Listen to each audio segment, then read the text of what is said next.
عصفت رياح البرد داخل أضلعي، فتمزقت من عصفها أحشائي. شفتاي جافت من صقيع عارم، وتجمدت في داخل أعضائي.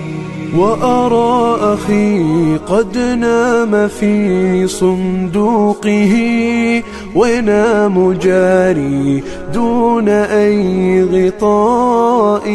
وأرى صديقي لف جسما ناحلا بملاءة تحويه وسط عرائي. ورأيت أمي لم تنم في ليلها، سهرت لتحضننا كمثل ردائي.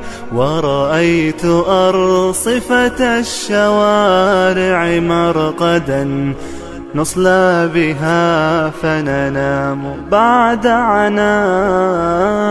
عصفت رياح البرد داخل أضلعي، فتمزقت من عصفها أحشائي. شفتاي جافت من صقيع عارم، وتجمدت في داخل أعضائي. فاضت بي العبرات حين تذكري بيتا لنا وحديقة بفنائي. وذكرت غرفتي الصغيرة كم بها من ملبس وحقيبة وحذائي. من ملبس وحقيبة وحذائي. لله أيام الشتاء ببيتنا، لله كوبي دافئ وحسائي. لله معطفي الرمادي الذي قد كنت ألبسه بفصل شتائي. قد كنت ألبسه بفصل شتائي.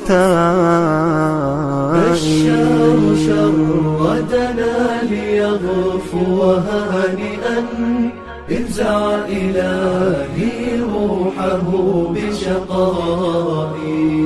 اشف الصدور به ومزق ملكه، وأذقه من كرب ومن لأوائي.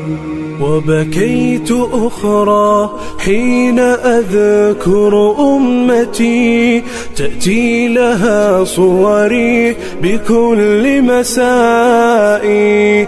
لكنها قد خدرت وتخاذلت عن شامها المحفوف بالأرزاء.